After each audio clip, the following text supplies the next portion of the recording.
Hello everyone, स्वागत आप सभी का passion of history YouTube channel पर। तो आज हम करने वाले हैं क्लास 10वीं का चैप्टर 3 की विश्व के प्रमुख दर्शन। ये चैप्टर जो मैं क्लास करवा रही हूँ वो ऑन डिमांड करवा रही हूँ। विश्व के प्रमुख दर्शन, ये पूरा कंप्लीट चैप्टर जो है हम पढ़ने वाले हैं। इसके पार्ट्स में पढ़ेंगे क्योंकि एक क्लास जो इसकी पूरे चैप्टर के अगर एक क्लास में करवाओ तो काफ़ी बड़ी क्लास हो जाएगी, इसलिए जो हम इस चैप्टर को पार्ट्स में डिवाइड करके पढ़ेंगे। चलिए शुरू करते हैं कि विश्व के प्रमुख दर्शन। सबसे पहले देखो, ये चैप्टर का नाम ही है दर्शन से शुरू हो रहा है। दर्शन, तो आपको ये पता होना चाहिए कि दर्शन होता क्या है। ओके, तो सबसे पहले इसमें बुक्स में ही दिया हुआ है, आपको दर्शन की परिभाषा याद करनी होगी क्योंकि हम बार बार पढ़ रहे हैं कि दर्शन दर्शन। ये रही पहले आप परिभाषा, इस चीज़ को जानो कि जिस चीज़ के बारे में आप पढ़ रहे हो उसका अर्थ क्या होता है। कि दर्शन क्या है? दर्शन बौद्धिक व तार्किक चिंतक है। क्या है? बौद्धिक व तार्किक चिंतक। दर्शन जो है वो दृश्य धातु से बना है, जिसका अर्थ होता है देखना, जानना या फिर साक्षात्कार करना। मतलब दर्शन क्या है कि तार्किक चिंतन करना, मतलब कि दिमाग से जो है किसी भी चीज़ को ऐसे ही देखकर यकीन नहीं करना, बल्कि उसको तर्क की कसौटी पर कसना। मतलब कि तार्किक चिंतन करना, उस पर सोच विचार करके जो है पता करना कि हाँ ये चीज़ यही है। दर्शन का क्या अर्थ हो गया? देखना, साक्षात करना। अपने चारों ओर होने वाली घटनाओं को जानकर बौद्धिक व तार्किक चिंतन करना कि मेरे, मान लो मैं हूँ, मेरे चारों तरफ अगर कोई भी काम हो रहा है तो उसको मैं ऐसे ही देख कर ये नहीं कि हाँ ये काम हो रहा है, नहीं, ये काम क्यों हो रहा है, किस लिए कर रहे हैं, इस काम करने से उनको क्या फ़ायदा हो, इन सभी के बारे में मतलब कि तार्किक चिंतन करके, कंप्लीट स्टडी करके उस किसी भी काम को अगर आप अपने चारों तरफ होता हुआ देख रहे हो तो उस काम के बारे में आप तार्किक चिंतन करो, बौद्धिक चिंतन करो। सही या गलत को जानो कि वो काम गलत हो रहा है या फिर सही हो रहा है, अच्छा काम है या बुरा काम है, इन सभी के बारे में जानना है। क्या कहलाता है? दर्शन। मेन इसका क्या है कि दर्शन का अर्थ है तार्किक चिंतन करना, मतलब कि अच्छी चीज़ें करना। अब हम अपने चैप्टर को शुरू करते हैं कि सभ्यता के प्रारंभ से ही दर्शन विद्वान लोगों की विशेष अभिरुचि का विषय रहा है। क्योंकि जो विद्वान लोग होते हैं, बड़े बड़े विद्वान ज्ञानी ध्यानी लोग होते हैं, वो ऐसे ही किसी बात पर विश्वास नहीं करते, वो अच्छी तरह से जो है तरक की कसौटी पर कसकर किसी चीज़ पर यकीन करते हैं।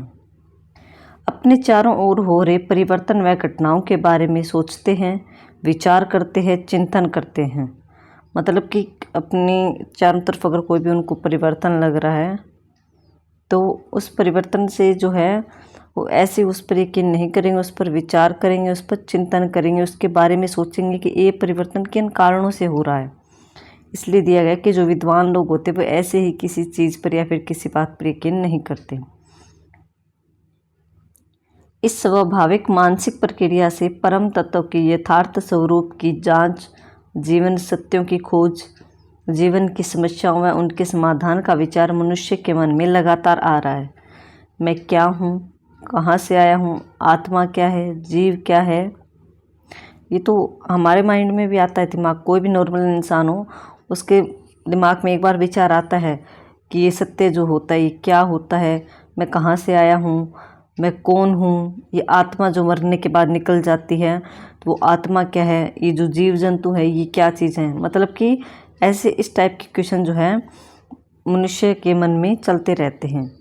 आत्मा का शरीर से क्या संबंध है, मैं मृत्यु के बाद कहाँ जाऊँगा। विचारों की इस प्रक्रिया ने धर्म, मजहब एवं पंथों को जन्म दिया। मतलब कि अलग अलग धर्मों को, अलग अलग विचारों को, अलग अलग तर्क को जो है वो जन्म दिया। मतलब कि अलग अलग लोगों की सोच बनी इस बारे में। कोई तो कहता है कि हम इनके पूर्वज हैं, कोई कहता है हम यहाँ से आए हैं, कोई कहता है कि मरने के बाद आत्मा नरक में जाती है, आत्मा स्वर्ग में जाती है। मतलब कि अलग अलग लोगों ने अपने विचार प्रस्तुत किए इस, ये जो क्वेश्चन लिखे हुए हैं इन क्वेश्चंस पर। मनुष्य के जीवन दर्शन को विकसित करने में मदद मिली। दर्शन सत्य एवं ज्ञान की खोज करता है। कौन? मनुष्य। दर्शन के द्वारा कुछ तत्व व सिद्धांत प्रतिपादित होते हैं। अभी हमने पढ़ा था दर्शन का क्या अर्थ है, जिसमें चिंतन करना, पता लगाना किसी भी चीज़ के बारे में कि वो क्यों हो रही है। तो इन सब के बारे में जो है दर्शन के द्वारा है कुछ सिद्धांत लोगों के सामने आए, कुछ सिद्धांत लोगों को सामने आए, उन्होंने बताया कि हाँ ये इस चीज़ के कारण हो रहा है। दर्शन का जन्म अनुभव व परिस्थितियों के अनुसार होता है, धर्म उनको क्रियान्वित करता है, मतलब कि धर्म उनको चलाता है। सभी दर्शनों की उपासना पद्धतियाँ अलग अलग होती है, कि कोई भी दर्शन है या फिर कोई भी बात है, सभी की पद्धतियाँ फिर सभी को जानने के तरीके अलग अलग होते हैं। एक बात को जानने का तरीका एक ही नहीं होता, उस बात को हम अलग अलग तरीक़ों से भी जान सकते हैं। लेकिन सभी दर्शनों का लक्ष्य क्या है कि दुखों के मूल कारण से मानव को मुक्ति दिलाना और मोक्ष प्राप्त कराना। कि दर्शन जो है या फिर कोई थॉट है, कोई सिद्धांत है, तो उसका लक्ष्य क्या है कि मानव को जो है उसके दुख जो है उसके दुखों से उसको मुक्ति दिलवाना और मोक्ष की प्राप्ति। मोक्ष जो हम कहते हैं ना कि मरने के बाद जो मोक्ष की प्राप्ति होगी, मतलब कि उसकी आत्मा अच्छी दिशा में चली गई, उसका जो है जीवन तृप्त हो गया। अब हम पढ़ेंगे कि धर्म का अर्थ व लक्षण। वैदिक दर्शन में मनुष्य के जीवन को आध्यात्मिक व भौतिक दृष्टि से उन्नत करने के लिए 4 पुरुषार्थ धर्म, अर्थ, काम, मोक्ष की व्यवस्था का उल्लेख है। आध्यात्मिक व भौतिक। आध्यात्मिक मतलब कि जो धर्म से ही जुड़ा हुआ वर्ड होता है, आध्यात्मिक धर्म से रिलेटेड ही, कि अगर मनुष्य के जीवन को हमें उन्नत करना है तो उसके लिए जो है हमें 4 पुरुषार्थ, मतलब कि 4 ये अच्छी चीज़ें हैं, ये 4 चीज़ों का व्यवस्था की गई है। इनके द्वारा ही जो है मनुष्य के जीवन को उन्नत किया जा सकता है, उसके जीवन को बढ़िया बनाया जा सकता है। तो सबसे पहले धर्म का पालन करके, अर्थ काम में ध्यान रखकर, और मोक्ष मनुष्य के दुखों से उसको छुटकारा दिलाकर उसको मोक्ष की प्राप्ति करवाना। ये आपको एक बार टफ लग रहा होगा, मुश्किल लग रहा होगा, लेकिन जैसे जैसे हम चैप्टर में आगे बढ़ेंगे ये जो लाइनें लिखी हुई हैं आपको सारी क्लियर होती जाएगी। क्योंकि शुरू में हम पढ़ रहे हैं तो इसको इसलिए आपको अजीब लग रहा है, लेकिन जैसे जैसे चैप्टर हम आगे पढ़ेंगे आपको ये कंसेप्ट क्लियर होता जाए कि हाँ धर्म किस धर्म के बारे में बात करें, किस मोक्ष के बारे में बात करें, इन सभी के बारे में। इन पुरुषार्थों में जो धर्म सबसे मुख्य है। किसी वस्तु के स्वाभाविक गुणों को उसका धर्म कहते हैं। कि कोई भी वस्तु है तो उसका अगर गुण है, मान लीजिए बर्फ़ है तो बर्फ़ जो है जमती है, पानी ठंडा होकर जम जाएगा तो वो उसका धर्म है कि वो अपने धर्म के अकॉर्डिंग ही काम करेगा। अब अग्नि है, अगर हम आग जला रहे हैं तो वो जो है हाथ को जलाएगी ही, क्योंकि वो अपना काम कर रही है, उसका धर्म है। ये तो है नहीं कि अग्नि ठंडा कर देगी और जो बर्फ़ है वो जला देगी, ऐसा कभी नहीं हो सकता, क्योंकि जिसका जो काम है वो वही काम करेगा। अब सूरज जो है उसका काम प्रकाश देना है तो वो प्रकाश ही देगा, ये नहीं कि वो अंधेरा करने लग जाएगा, नहीं। जिसका जो काम होता है वो वही काम करता है, उसका धर्म है। ये मनुष्य का धर्म है कि वो अपना पेट पालने के लिए जो है काम करता है, अपना ही भूख मिटाने के लिए खाना खाता है। तो मनुष्य अपना धर्म कर रहा है ना, उसको ज़रूरत नहीं है खाना खाने की, लेकिन उसको ज़रूरत है क्योंकि उसकी धर्म है कि उसको पेट भरने के लिए खाने का इंतज़ाम करना होगा, और खाने के इंतज़ाम के लिए उसे काम करना होगा। जैसे कि अग्नि का धर्म गर्मी व तेज है, कि अग्नि गर्म होती है और तेज होती है, वो हाथ जला देती है। विद्यार्थी का धर्म होता है पढ़ना, कि अगर आपके पास बुक्स हैं तो आपको पढ़ना वो आपका धर्म है। ये तो नहीं कि बुक्स को सारा दिन देखते रहो, देखने से तो वो याद नहीं होगी, आपको पढ़ना पड़ेगा तभी आपको याद होगी। अध्यापक का धर्म क्या होता है? पढ़ाना। अब क्लास में अगर अध्यापक है तो उसका धर्म क्या है? अपने जो बच्चे होते हैं उनको पढ़ाना, उनको ज्ञान देना। ये तो है नहीं कि आप टीचर क्लास में जाके बैठ गए और खुद ब खुद ऐसे बच्चों को खुद ब खुद बच्चे पढ़ने लग जाएं, कभी नहीं होगा। बच्चों को पढ़ाना पड़ेगा, उसे अपना धर्म करना पड़ेगा। राजा का धर्म होता है प्रजा का पालन करना, रक्षा करना। सूर्य का धर्म होता है प्रकाश करना। इसी प्रकार मानव का स्वाभाविक धर्म है मानवता। तो हमारा सबसे बड़ा धर्म क्या है? मानवता, हमें इंसानियत, जिसको कि आज की भाषा में इंसानियत भी बोला जाता है, कि हमें सबसे पहले इंसानियत होनी ज़रूरी है। हमें सबसे पहले मनुष्य के धर्म का पालन करना चाहिए। धर्म का अर्थ होता है कर्तव्य या बोध। तो कर्तव्य मान लीजिए, क्योंकि प्रजा का पालन, जो राजा है वो प्रजा का ध्यान रख रहा है, सूर्य जो वो प्रकाश दे रहे हैं, तो वो अपने अपने कर्तव्य का पालन कर रहे हैं, अपने अपने काम का पालन कर रहे हैं, जो इनका सबसे मुख्य काम है। मनुष्य का नैतिक कर्तव्य उसका धर्म है। अब धर्म के बारे में बताया गया है कि धर्म ध्री धातु से बना है, जिसका अर्थ होता है धारण करना। अब मैं ये कह दूं कि मेरा हिंदू धर्म है, हिंदू धर्म का अर्थ क्या है? धारण करना। तो मैंने हिंदू को धारण किया हुआ है, मतलब कि मैं हिंदुस्तान में रहती हूँ तो मैं हिंदुत्व को धारण करती हूँ या फिर हिंदू धारण करती हूँ। तो ये धारण करना वर्ड बड़ा है, इसलिए इसको शॉर्ट फॉर्म में धर्म लिख दिया कि मेरा हिंदू धर्म है, मतलब कि मैंने हिंदू को धारण किया हुआ है। निरुक्त में नियम को धर्म कहा गया है। निरुक्त जो है एक पुरुषार्थ है, अर्थात जिस नियम को इस संसार ने धारण किया है वही धर्म है। धर्म वह अनुष्ठान है जिससे चेतना का शुद्धिकरण होता है। शास्त्रों में धर्म के 10 लक्षण बताए गए हैं। शास्त्र जो कि हमारी पुरानी किताबें लिखी हुई हैं उनमें जो है धर्म के 10 लक्षण बताए गए हैं। आई होप आपको थोड़ा थोड़ा क्लियर हो रहा होगा। मैं आपको अभी भी बोल रही हूँ, अगर आपको लग रहा है कि हाँ मुझे कुछ समझ नहीं आ रहा है तो जैसे जैसे हम चैप्टर को आगे पढ़ेंगे आपको सब कुछ क्लियर होता जाएगा। यहाँ से बनेंगे तो भी छोटे क्वेश्चन बन सकते हैं, जैसे कि आपको पूछ लेगा कि धर्म का अर्थ क्या होता है, धारण करना। धर्म किस धातु से बना है, तो ये द्रि धातु से। ओके, इन सभी को। और पूछ लेगा कि मनुष्य के जीवन को उन्नत करने के लिए कितने पुरुषार्थों का वर्णन है, 4। इन चारों के नाम आपको सीक्वेंस में याद रखने हैं। पहले धर्म आएगा, धर्म के बाद अर्थ, काम, मोक्ष। इनको आपको लाइन से याद रखना होगा। इसमें इतना ज़्यादा बड़े क्वेश्चन निकलने वाली बात नहीं, छोटे क्वेश्चन निकल सकते हैं। जहाँ जहाँ से क्वेश्चन निकलेंगे मैं आपको बताती जाऊँगी। चलिए नेक्स्ट चलते हैं। अब विश्व के प्रमुख दर्शन दिए गए हैं।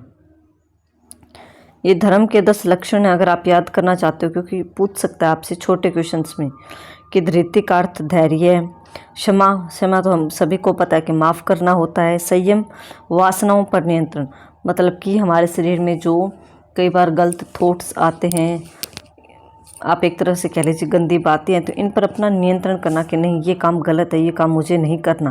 तो वो होता है संयम करना, कि मैंने अपने आप पर संयम कर लिया, मैंने अपने आप पर नियंत्रण कर लिया है। अस्तेय का अर्थ होता है चोरी करना। मोस्ट इम्पोर्टेंट है, याद रखना।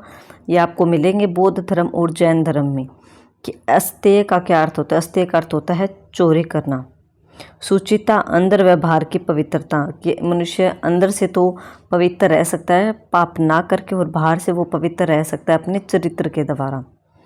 इंद्रिय निग्रह, इंद्रियों को वश में करना, मतलब कि अपने इंद्रियों को, इंद्रियां कौन सी होती है, आँख, कान, मुंह, ये हमारे सब जो हाथ पैर जो हमारी इंद्रियां ही हैं, इन पर कंट्रोल रखना बहुत ज़रूरी है।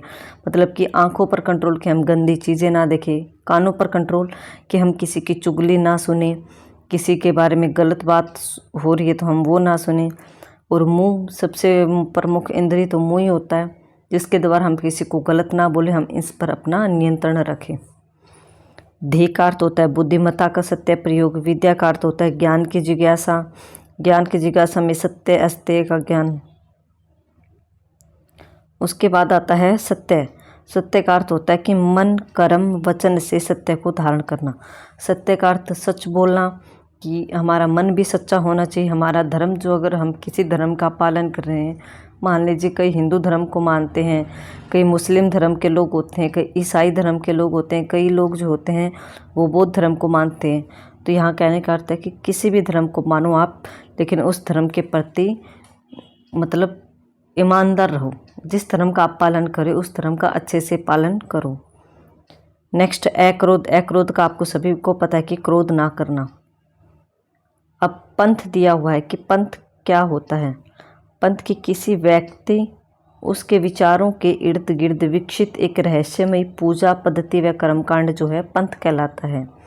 इसमें व्यक्ति विशेष की भूमिका महत्वपूर्ण होती है, उसके विचार ही परम सत्य मान लिए जाते हैं। मान लो कि एक व्यक्ति है, उसके विचारों के इर्द गिर्द विकसित, मतलब कि मैं हूँ और मेरे कोई भी विचार है, मैं कुछ भी सोच रही हूँ, तो उसके आसपास जो भी हो रहा है उन सभी के बारे में जो है वो पंथ कहलाता है। नेक्स्ट है संप्रदाय व रिलीजन, कि किसी विशिष्ट समुदाय के अनुयायियों का हित चाहने वाला समूह संप्रदाय या रिलीजन कहलाता है। संप्रदाय मान लीजिए आप कोई भी संगठन, कोई समूह, कोई संस्था मान लीजिए। अब संस्थाएं होती है, कोई बुजुर्गों के लिए काम करता है, कोई अनाथों के लिए काम करता है, तो संस्थाएं ही होती है। तो किसी विशिष्ट समुदाय, विशिष्ट का अर्थ होता है कि कोई बुजुर्गों के लिए वृद्धाश्रम खोल बैठे तो वो विशिष्ट है ना। सिर्फ बूढ़े बुजुर्गों के लिए तो नहीं है कि जवानों को भी वहाँ रख रहे हैं, तो अलग हो गया ना। और अनाथों के लिए तो वो अनाथों का अलग ही मिलेगा। ये नहीं कि अनाथ और वृद्धाश्रम जो इकट्ठे हैं, वहीं पर बूढ़ों को रख रहे हैं, यहीं पर अनाथों नहीं। सब चीज़ का अलग अलग संस्था होती है, हर चीज़ के हर काम करने की। तो संप्रदाय या रिलीजन किसे कहते हैं? जहाँ विशिष्ट का अर्थ होता है अलग। ओके, याद रखिएगा, विशिष्ट का अर्थ होता है अलग। किसी अलग समुदाय के अनुयायियों का हित चाहने वाला समूह। हित मतलब कि अच्छा चाहने वाला समूह क्या कहलाता है? संप्रदाय या रिलीजन। अनुयायी कौन हो गए? कोई भी लोग मान सकते हो आप कि किसी अलग समुदाय के लोगों का हित चाहने वाला समूह या संप्रदाय अथवा रिलीजन कहलाता है। जैसे कि इस्लाम धर्म के लोग हो गए, वो अपने धर्म का पालन करते हैं, अपने धर्म की रक्षा करते हैं। ईसाईयत, शैव धर्म, वैष्णव धर्म के लोग। नेक्स्ट आता है वैदिक दर्शन, कि वैदिक दर्शन सनातन है। सनातन का क्या अर्थ है? कि हमेशा बने रहने वाला सत्य, जिसका न आदि है न अंत, मतलब कि सनातन। आप फॉर एग्जांपल ले लीजिए, सूरज है। सूरज हमेशा अपने टाइम पर उगता है और हमेशा अपने टाइम पर ही छिपता है। तो ये सनातन से ही चला आ रहा है। इसको ऐसे ही बोलते हैं कि ये काम तो सनातन से ही होता आ रहा है, मतलब कि पुराने समय से होता आ रहा है। ना तो ये कभी बदला है, ना कभी बदलेगा। अब ये तो है नहीं कि सूरज लेट निकलेगा, जल्दी छिपेगा, नहीं। वो टाइम के अकॉर्डिंग, वो अपने टाइम पर ही निकलेगा, अपने टाइम के अकॉर्डिंग ही छिपेगा। कई बार बादलों के कारण जो है वो हमें दिखाई नहीं देता, लेकिन जिसको उसको निकलना है वो उसी टाइम पर ही निकलेगा। तो सनातन का अर्थ होता है पुराने समय से चला आ रहा। कोई भी चीज़ अगर काफ़ी पुराने समय से हो रही है तो लोग बोलते भी हैं कि हाँ, ये काम जो है वो सनातन से हो रहा है, मतलब कि काफ़ी पुराने समय से हो रहा है और ये ऐसे ही होता रहेगा, ये कभी नहीं बदलेगा। विश्व के सबसे प्राचीन दर्शनों में प्रमुख है वैदिक दर्शन। वेद जो है हमारे, वो सबसे पुराना प्राचीन दर्शन है और वो कभी नहीं बदलेंगे। भारतीय संस्कृति सबसे पुरानी, हमारे जो संस्कृति है, हमारे रीति रिवाज है, वो सबसे पुराने हैं। वैदिक दर्शन भारतीय संस्कृति की आधारशिला है, मतलब कि हमारे जो संस्कृति चल रही है, हमारे रीति रिवाज चल रहे हैं, ये कहीं से तो आए हैं। ये कहाँ से आए हैं? ये वेदों से निकल कर आए हैं। और ये वैदिक दर्शन जो है उसकी, हमारी संस्कृति की, वेद जो है वो बेसमेंट। आप ये मान लो कि हमारी संस्कृति या रीति रिवाज, हमारा कोई भी काम हो रहा है पुराने कामों के अकॉर्डिंग हम करें कि ये तो रीति रिवाज है, ये परंपरा है, तो वो सारे के सारे कहाँ पर लिखे हुए हैं? वो वैदिक दर्शन में लिखे हुए हैं, हमारे वेदों में लिखे हुए हैं। वैदिक दर्शन वह आचार संहिता है जिससे हम आदर्श जीवन जीने की कला सीखते हैं। कि वैदिक दर्शन में 4 वेद दिए गए हैं, ऋग्वेद, सामवेद, अथर्व, यजुर्वेद, अथर्ववेद।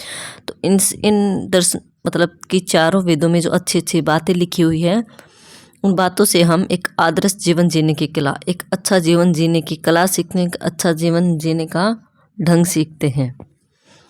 वैदिक दर्शन में धर्म के स्वरूप को स्वीकार किया गया है, अतः वैदिक दर्शन को लोगों ने धर्म बना दिया है।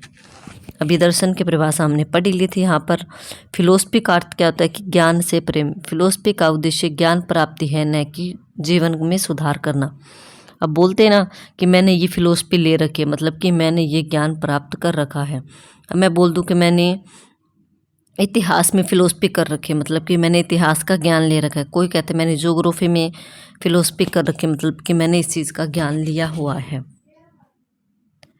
नेक्स्ट, वैदिक दर्शन के मुख्य स्रोत। अब स्रोत क्या होते हैं? स्रोत मतलब कि साधन। वैदिक दर्शन जो है कहाँ से आया है, इसके बारे में। स्रोत कि वैदिक दर्शन वेदों की प्रामाणिकता को मानता है तथा वैदिक साहित्य में उपलब्ध होता है। इसमें वेद आते हैं, ब्राह्मण ग्रंथ, आरण्यक, उपनिषद। कि जो हमारे वैदिक दर्शन है उसमें शामिल क्या क्या है, वो कहाँ से निकल कर आए हैं। तो वैदिक दर्शन में ये मोस्ट इम्पोर्टेंट है, ये चारों आपको लाइन से याद रखने होंगे कि वैदिक दर्शन में क्या क्या शामिल होते हैं। वैदिक दर्शन में सबसे पहले वेद शामिल होते हैं। वेद मैंने अभी आपको पीछे नाम बताए थे, 4 वेद। उसके बाद वेदों के बाद ब्राह्मण ग्रंथ होते हैं, इनको भी आगे डिवाइड किया। ब्राह्मण ग्रंथों के पार्ट भी आपको देखने को मिलेंगे। आरण्यक है, उनके भी पार्ट आपको देखने को मिलेंगे, और उपनिषद है, उनके भी पार्ट आपको देखने को मिलेंगे। ये चारों इकट्ठे दिए गए हैं, उस पूरे को बोला जाता है वैदिक दर्शन। ओके, वैदिक साहित्य। साहित्य मतलब कि वेदों में लिखा हुआ। वेद, ब्राह्मण ग्रंथ, आरण्यक, उपनिषद। सबसे पहले देखते हैं हम वेद को, कि वेद संसार का प्राचीनतम प्रामाणिक, पवित्र एवं दार्शनिक साहित्य है, कि सबसे प्राचीनतम है, सबसे प्रामाणिक है, मतलब कि इसमें कोई गलती नहीं है, सबसे पवित्र है, शुद्ध है, दार्शनिक साहित्य मतलब कि तर्क की कसौटी पर इसको कसा गया है। वैदिक दर्शन का मूल आधार क्या है? वेद। सबसे मैंने इम्पोर्टेंट बताया था कि सबसे बेस क्या है? वेद है। भारतीय मान्यता के अनुसार वेद शाश्वत हैं, मतलब कि शाश्वत मतलब कि पुराने समय से चले आ रहे हैं, जिनको कोई बदल नहीं सकता। वेद ईश्वर की वाणी है, कि जो वेदों में जो बातें लिखी वो ईश्वर ने ही स्वयं बोली है, और उस ईश्वर के द्वारा बोली हुई बातों को वेदों में लिखा गया है। वेद का अर्थ क्या होता है? ज्ञान। ये पूछा भी गया कई बार एग्जामिन्स, बड़े बड़े जो एग्ज़ाम्स होते हैं कंपटीशन के, उनमें पूछा जाता है कि वेद का क्या अर्थ होता है, तो आपको पता होना चाहिए। वेद का अर्थ होता है ज्ञान। वेद संस्कृत की विद धातु से बना है। विद यानी जानना, मतलब कि वेद का अर्थ ज्ञान, जानना, ये सभी होते हैं। जैसे किसी समाज व सभा के सही संचालन के लिए नियम बनाए जाते हैं, वैसे ही वेद मानव धर्म के नियम या शास्त्र हैं। कि जैसे कि हम कोई भी सभा चलाते हैं, कोई भी संगठन चलाते हैं, या फिर कोई संस्था चलाते, कोई स्कूल चलाते, कोई कॉलेज चलाते, तो उसके लिए कुछ नियम बने होते हैं कि उन नियमों के अनुसार ही स्कूल कॉलेजेस चलेंगे। तो वैसे ही जो वेद हैं, इन वेदों में ही जो है मानव के लिए नियम बनाए गए हैं। नियम बताए गए कि मनुष्य को ये काम करना चाहिए, ये काम नहीं करना चाहिए। तो मनुष्य के लिए जो नियम बने हुए वो कहाँ पर मिलेंगे आपको? वो वेदों में मिलेंगे। वेद एक पुस्तक का ही नाम है जिसका अर्थ क्या होता है? जानना। वेदों में सारी अच्छी अच्छी बातें लिखे हुए हैं मनुष्य के बारे में। तो मनुष्य को जीवन जीने के नियमों के बारे में बताया गया, जैसे कि झूठ ना बोले, चोरी ना करें, इन सभी के बारे में। और वेद जो है वो कितने, मैंने आपको पहले बताया था, वेद 4 हैं। सबसे पहला है ऋग्वेद, उसके बाद यजुर्वेद, सामवेद, अथर्ववेद। इनको भी आपको लाइन से ही याद करना होगा। तो सबसे पहले हम पढ़ते हैं, हमारा ऋग्वेद है सबसे प्राचीन वेद भी माना जाता है। ऋग्वेद की है सबसे प्राचीन वेद ग्रंथ, या फिर ग्रंथ मान लो, पुस्तक मान लो। ऋग्वेद जो है सबसे प्राचीन पुस्तक है। इसमें देवताओं का आह्वान करने के लिए मंत्र हैं, मतलब कि देवताओं को बुलाने के लिए मंत्रों का जाप दिया गया है। इसमें मंत्र दिए गए हैं, लाइन टू लाइन लिखे गए हैं कि कौन कौन से मंत्र का जाप करने से देवता प्रसन्न होते हैं और देवता प्रकट होते हैं। गायत्री मंत्र जो है इसी वेद के मंत्रों में से एक है। जो आज यज्ञ करते समय, पूजा पाठ करते समय जो गायत्री मंत्र बोला जाता है, वो भी इसी ऋग्वेद से लिया गया है। इसमें 10 मंडल है। मंडल मतलब कि अध्याय हैं। इसके 10 अध्याय हैं, 10 चैप्टर हैं। 10,552 जो है इसमें टोटल मंत्र दिए गए हैं। इन्हीं में से एक मंत्र, गायत्री मंत्र, जो है हम आज सबसे ज़्यादा प्रयोग में लाते हैं। इसके प्रथम मंडल में, मतलब कि पहले अध्याय में कहा गया है कि सत्य या ईश्वर एक ही है, कि जो ईश्वर है वो एक ही है, अलग अलग ईश्वर नहीं है। विद्वान लोग उसे अनेक नामों से पुकारते हैं। किसके बारे में बताया? कि ईश्वर को जो अनेक लोग हैं वो अनेक नामों से पुकारते हैं। जैसे कोई ईश्वर कहता है, कोई भगवान कहता है, कोई अल्लाह कह देता है, कोई मालिक कह देता है। तो मतलब कि है तो ईश्वर एक ही, लेकिन उसके अलग अलग नाम दिए गए हैं। आप याद रखिएगा, अगर आपसे पूछे कि सबसे प्राचीन वेद कौन सा है, तो वो क्या होगा? ऋग्वेद। पहला वेद जो है वो सबसे प्राचीन है। दूसरा वेद हो गया यजुर्वेद। इस वेद में कर्म की प्रधानता है, मतलब कि कर्म मतलब कि काम करने की, जो हम कहते हैं ना कि अच्छे कर्म करो अच्छा फल मिलेगा। तो इसमें उन्हीं कर्मों का वर्णन दिया गया कि मनुष्य को कौन कौन से कर्म करने चाहिए, जिनसे कि उसके जीवन का सुधार हो सके, उसे आगे जीवन में दुखों का सामना ना करना पड़े। इसमें 40 अध्याय दिए गए हैं। इस यजुर्वेद में 1975 मंत्र है, जिसमें कि अधिकतर यज्ञ के मंत्र हैं। मतलब कि यज्ञ करते इसमें जो जो मंत्र बोलते हैं, जैसे कि किसी भी चीज़ की पूजा पाठ करवा लो, अलग अलग मंत्र होते हैं ना। जैसे शादी ब्याह के मंत्र अलग होते हैं, किसी भी चीज़ की अच्छी पूजा, किसी भी शादी ब्याह के मंत्र अलग हो गए। किसी भी, जैसे कि घर के लिए कोई करवाते हैं हवन, तो उसके लिए अलग मंत्र होते हैं। मतलब कि हर चीज़ के लिए अलग अलग मंत्र होते हैं। अब ये तो नहीं कि जो शादी ब्याह में मंत्र पढ़ता है पुजारी, वहीं जो है घर का हवन करवाएंगे तब पड़ेगा, नहीं। सबके लिए अलग अलग मंत्र दिए हुए हैं। यह 2 भागों में बंटा हुआ है। कौन सा? यजुर्वेद, शुक्ल यजुर्वेद, कृष्ण यजुर्वेद। अब आगे इसको देखते हैं। मतलब कि आपको ध्यान रखना, आपसे ये पूछ सकता है कि 4 वेद कौन से हैं, आपको लाइन से याद रखना है। ऋग्वेद, यजुर्वेद, सामवेद, अथर्ववेद। अब आगे ये पूछे कि कर्म की प्रधानता किस वेद में, तो आपको ध्यान रखना है यजुर्वेद में। और कौन सा एकमात्र वेद है जो 2 भागों में बंटा हुआ है, तो आपको याद रखना है यजुर्वेद। 2 भाग कौन से हैं, शुक्ल यजुर्वेद और कृष्ण यजुर्वेद। नेक्स्ट पढ़ते हैं सामवेद, जो कि हमारा तीसरा वेद है। यह वेद भारतीय संगीत का मूल है। इसमें ऋग्वेद के मंत्रों का संगीतमय रूप है तथा देवताओं की पूजा करने के लिए मंत्र शामिल हैं और इसमें 1875 मंत्र दिए गए हैं।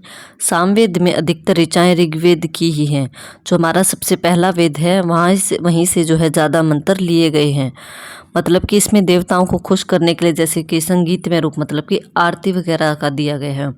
जैसे कि आज आरती करते हैं ना देवताओं को बुलाने के लिए संगीत के रूप में, तो वो वहीं जो है इसमें शामिल होते हैं। लास्ट हमारा वेद है अथर्ववेद। आप इनको नाम याद रखिएगा, वो भी लाइन से। यह वेद जन सामान्य से जुड़ी समस्याओं के समाधान तथा जीवन व समाज के नियमों का संकलन है। यह वेद ब्रह्म ज्ञान का उपदेश देता है, मोक्ष का उपाय भी बताता है। इसमें गणित, विज्ञान, समाजशास्त्र, कृषि विज्ञान, चिकित्सा विधि, रोगों से संबंधित ज्ञान भी संकलित है। इसमें 5987 मंत्र हैं। मतलब कि अथर्ववेद में जो है समस्याओं के समाधान के बारे में बताया गया है, जीवन और समाज के नियमों के बारे में बताया गया है। तो ये ध्यान रखिएगा, ये 4 वेद हो गए। अब जो हमने पढ़े थे, देखो मैंने आपको पढ़ाया था ना कि हम बारी बारी से पढ़ेंगे। हमने वेदों के बारे में पढ़ लिया, सबसे पहले हमने वेदों के बारे में पढ़ लिया ना। अब हम पढ़ेंगे ब्राह्मण ग्रंथ के बारे में, फिर हम आरण्यक, फिर उपनिषद। चलिए ब्राह्मण ग्रंथ को देखते हैं। अब आगे ना ब्राह्मण ग्रंथ कि वेदों के मंत्रों का अर्थ करने में सहायक होते हैं। इसमें उन अनुष्ठानों का विशुद्ध रूप से, मतलब कि शुद्ध रूप से वर्णन किया गया है जिनमें वैदिक मंत्रों को प्रयुक्त किया गया है।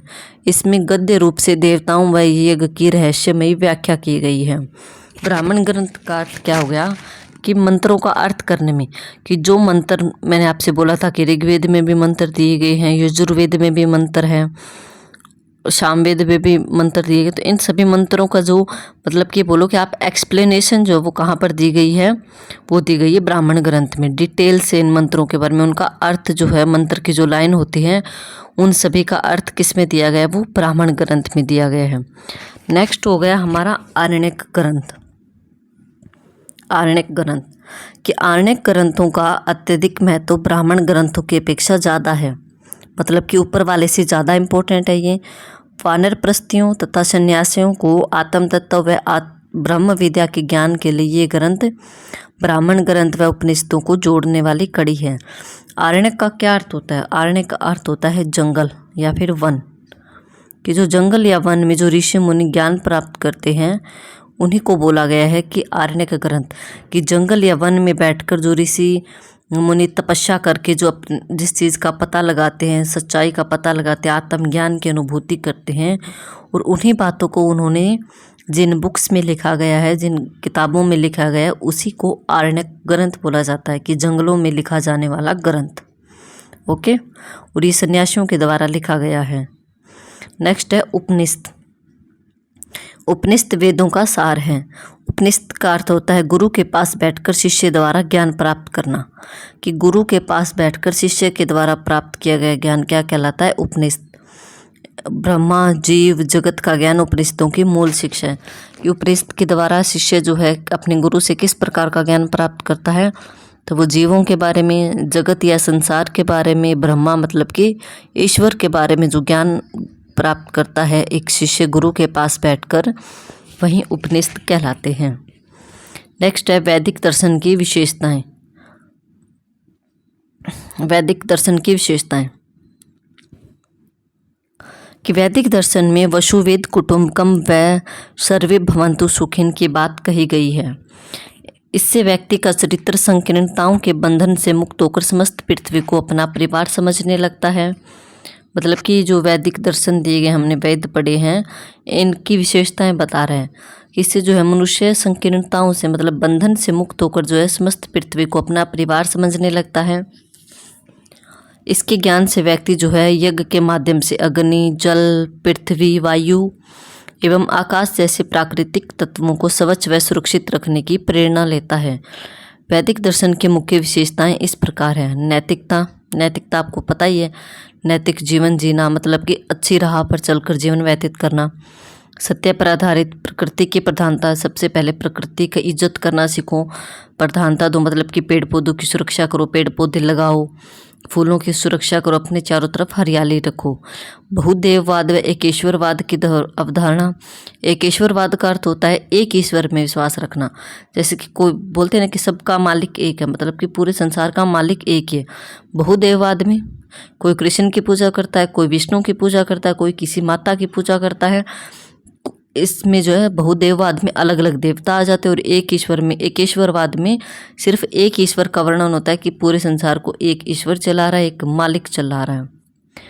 रित नियम की अवधारणा। 4 पुरुषार्थ जो हमने ऊपर पढ़े थे, धर्म, अर्थ, काम, मोक्ष, वो भी वेद में दिए गए हैं।